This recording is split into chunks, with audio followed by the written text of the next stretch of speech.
அனைவருக்கும் அன்பான வணக்கம். Hello everyone. உங்களை எல்லாம் ரொம்ப நாள் கழித்து சந்திப்பதில் உள்ளபடியே மகிழ்ச்சி. அதுவும் என்னுடைய நண்பர், என்னுடைய சகோதரர் ரோமியோ குடும்பத்துல இருந்து அடுத்த படத்திற்கான ஒரு வெளியீடு இன்னைக்கு வந்து செய்திருக்கிறோம். இயக்குனர் மிஸ்டர் ஹர்ஷவர்தன்.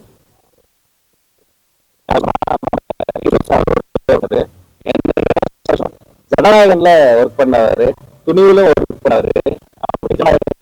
துணிவிலும் கொண்ட இயக்குனருக்கு ஆல் தி பெஸ்ட் பிரதர். சிறந்த ஒருவர். திரைப்படத்தை கொடுக்கறதுக்கு என்னுடைய வாழ்த்துக்கள். அவருடைய ஹோல் டீமுக்கும் இல்ல பங்கெடுக்கக்கூடிய நடிகர் நடிகையர்கள், டெக்னீஷியன்ஸ், ஆர்டிஸ்ட் அத்தனை பேருக்கு என்னுடைய பெஸ்ட் விஷஸ் இந்த நேரத்தில் சொல்லிக்கிறேன். தொடர்ச்சியாக ரோமியோ பிக்சர்ஸ் வந்து முத்திரை பதிக்கக்கூடிய பல்வேறு நல்ல முயற்சிகளை முன்னெடுத்திருக்கிறாங்க.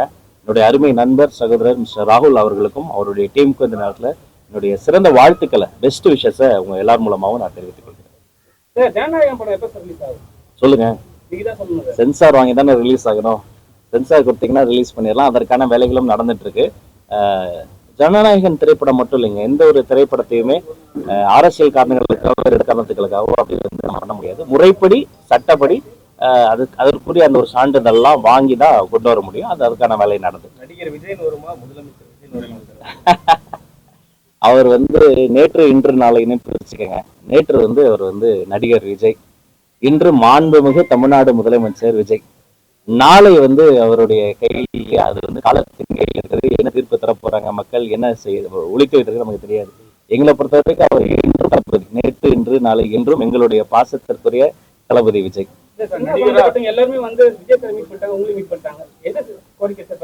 எல்லா கோரிக்கையும். திரைத்துறை என்பது மக்களினுடைய அன்றாடம். திரைத்துறை என்பது ரொம்ப கஷ்டத்துல இருக்க மக்கள் ஒரு தெரப்பி.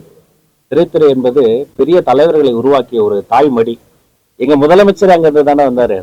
அதனால எல்லா கோரிக்கையுமே பரிசீலித்து எந்தெந்த கோரிக்கையை வந்து நிர்வாக ரீதியாக சரி செய்யணுமோ அதை பண்ணி, எந்தெந்த கோரிக்கைக்கு நிதி தேவை உண்டோ அதையும் பண்ணி, மாண்புமிகு தமிழ்நாடு முதலமைச்சர் திரு விஜய் அவர்களோடு கலந்து பேசி அவரினுடைய ஆலோசனை மற்றும் அறிவுறுத்தல்படி எல்லா கோரிக்கையும் ஒவ்வொன்றாக முதல் சினிமா ஃபங்க்ஷன்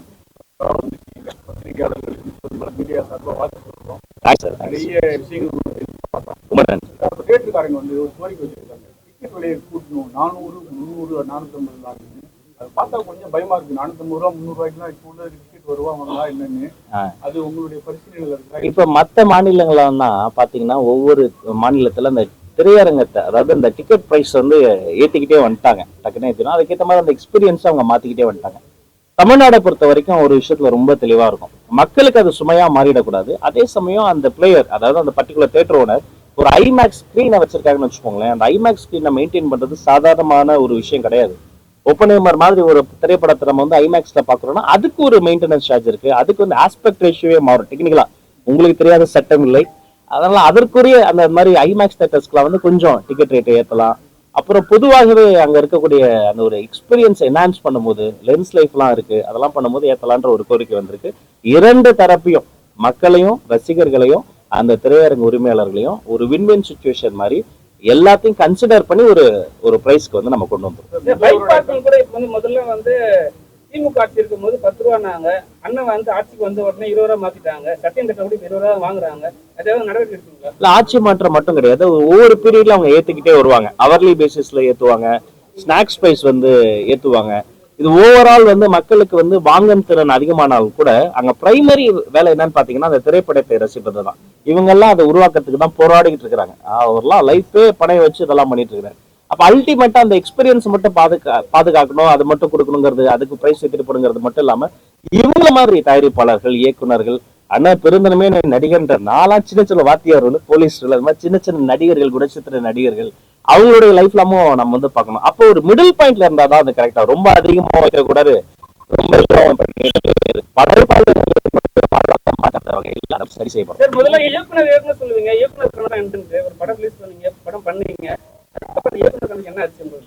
இயக்குனருங்கிறத விட மக்களோடு தொடர்பு கொள்வதற்கான ஒரு கருவியா தான் அதை நான் பார்த்தேன். வேற மாதிரி நல்ல ப்ரொடியூசர் கிடைச்சாரு.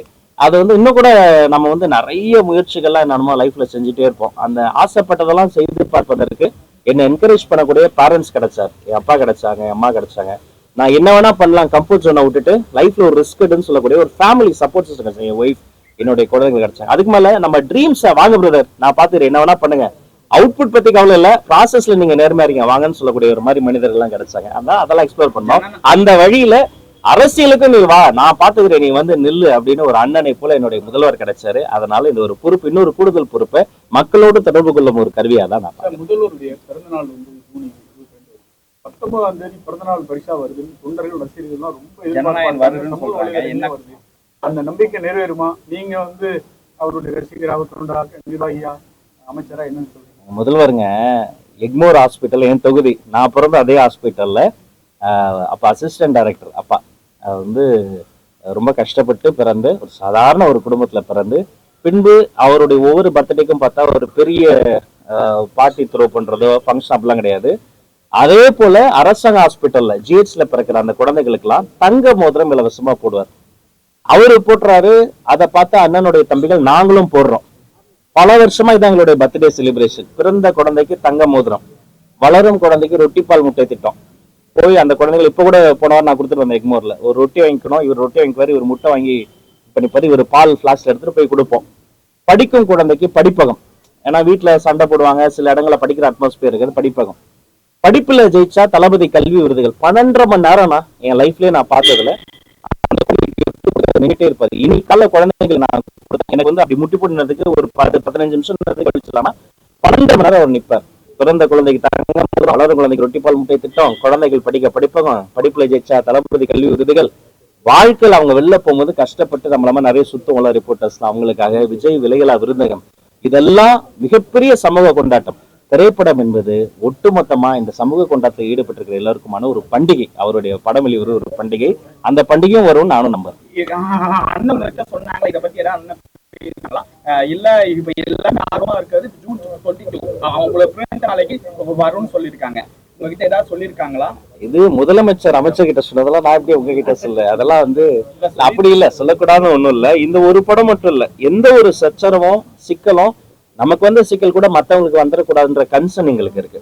அதனால பிடிச்சவங்க பிடிக்காதவங்க அந்த கட்சி இந்த கட்சி அந்த பார்ஷியாலிட்டியே கிடையாது. ஏதாவது ஒன்னா கூப்பிட்டு ராஜ் இங்க வா அப்படின்னு கூப்பிட்டு இது எப்படின்றாங்க அதை போய் செக் பண்ணுங்க, அதோடைய சாத்தியக்கூறுலாம் பாருங்க, பாசிபிலிட்டிலாம் பார்த்துட்டு என்ன பண்ணலாம்னு சொல்லுங்கன்னு கூப்பிட்டு சாரே கூப்பிட்டு வந்து சொல்லுவார். திரைத்துறை சார்ந்த விஷயங்களை பொறுத்த வரைக்கும் அது டிக்கெட் பிரைசிங்கா இருக்கட்டும் அல்லது மற்ற ஏதாவது ஒரு சங்கடங்கள் ஏதாவது தொழிற்சங்கத்துல இருந்து வந்து ஏதோ கோரிக்கை வச்சலா இருக்கட்டும், அவர் வந்து அதை சரி செய்யணும் தான் பார்ப்பாரு. அதனால அது அந்த வேலையில தான் நாங்களும் இருக்கோம், நாமளும் சரி செய்வோம்.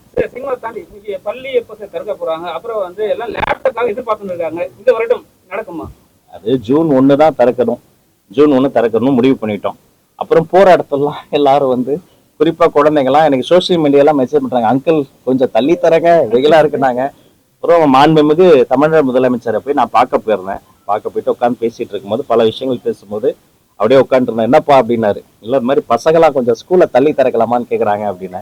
யார் கேட்கறதுனாரு. இல்ல என் பையனே கேக்குறான், வெயிலும் அதிகமா இருக்கு, ஐஎம்டிலையும் செக் பண்ணேன், ரொம்ப எக்ஸ்ட்ரீமா இல்லைனால கொஞ்சம் இருக்குன்றாங்க. அப்புறம் அந்த டீஹைட்ரேஷன் ஆகும் அதெல்லாம் இருக்குன்னு சொல்லும் போது சரிப்பா ஒரு 3 நாள் தானே, பசங்க வந்து அந்த 3 நாள் படிப்பை சேர்த்து அவங்க படிச்சிருவாங்க, பெற்றோருக்கும் குழந்தைகளுக்கும் பாதுகாப்பு ரொம்ப முக்கியம் அப்படின்னு அந்த ஜூன் 4ஆம் தேதிக்கு தள்ளி வச்சது மாண்புமிகு முதல்வர் அண்ணன் விஜய் தான். அவருக்கு நான் தேங்க் பண்ணிக்கிறேன். அந்த குழந்தைகள் தான் எங்களுடைய சைல்ட் சென்ட்ரிக் அப்ரோச் தான். அதனால ஜூன் 4 தான் எல்லா ஸ்டாண்டர்டுக்கும், ஜூன் 4 தான். அந்த ஜூன் 4 அந்த குழந்தைங்களை வர்றதுக்குள்ளார டெக்ஸ்ட் புக் போயிடும், கிரேயான் பென்சில்ல தொடங்கி கிளாஸ் ரூம் வரைக்கும் அந்த சேஃப்டி ப்ரோட்டோக்கால்லாம் ஃபாலோ பண்ணப்பட்டுரும். ஆசிரியர்களும் பள்ளி கல்வித்துறையும் அமைச்சர் நானும் தயாரா இருக்கிறேன். எல்லா குழந்தைகளும் சந்தோஷமா வருவாங்க. லேப்டாப் மட்டும் இல்ல, சைக்கிள் தொடங்கி ப்ரொக்யூர்மெண்ட்ல தொடங்கி, அதாவது ஒரு சைக்கிள் ஒரு இடத்துல வாங்குறோம்னா அதுக்கு ஒரு பிரைஸ் பிக்ஸ் பண்ணுவாங்க. சில பிரைவேட் என்டிட்டிஸ் என்ன பண்ணுவாங்க, அதுல சில விஷயங்கள்லாம் இருக்கு, அந்த பிரைஸ் டிஃபரன்ஸ்லாம் இருக்கும், வெளியில கிடைக்கிற பிரைஸை விட கம்மியா வரணும், மார்க்கெட் பிரைஸை விட அதிகமா வந்துடக்கூடாது. அப்ப அந்த ப்ரொக்யூர்மெண்ட்ல ஆரம்பிச்சு டிஸ்ட்ரிபியூஷன் வரைக்கும் அந்த ஒரு ப்ரோட்டோகால் இருக்கு. அந்த ப்ரோட்டோகாலை ரீவேல்யூவேட் பண்ணி எல்லா திட்டங்களும் தொடரும். அது முறைப்படி செய்வோம், அவ்வளவு லீக்கேஜ் இல்லாம செய்வோம். கிராமப்புறங்கள ஒரு கட்சியில பதவி கொடுக்கணும்னா அந்த கட்சியோட தலைவர் தான் முடிவு பண்ணுவாங்க யாரு பதவி கொடுக்கணும், யாருக்கு மினிஸ்ட்ரி கொடுக்குன்னா முதல்வர் முடிவு பண்ணுவாங்க. உங்களுக்கு வந்து பெருவாரியான இடத்துல ஆதரவு வந்து ஒரு சிலர் உங்களுக்கு மினிஸ்ட்ரி பதவி கொடுத்ததை விமர்சனம் பண்ணாங்களா, அதை எப்படி ஏற்றுக்கிட்டீங்க? அதான் திரைத்துறையில இருந்தே வந்து இல்ல அவங்களுக்கும் சேர்த்து நாங்க வேலை பார்ப்பாங்க. நான் வந்து எனக்கு புரியுது நீங்க கேட்கறது. நண்பர் விஷால் அவர்களை எனக்கு பிடிக்கும், அவருடைய படங்களை நானும் பார்த்திருக்கிறேன். அவருக்கு என்ன தெரியாம இருக்கலாம், எனக்கு அவரை தெரியும்ல. ஒரு நாள் I will learn is trust. அவருடைய நம்பிக்கையும் பெறும்படி நல்லா வேலை பார்த்து நான் தளபதி பேரை காப்பாற்றுவேன்.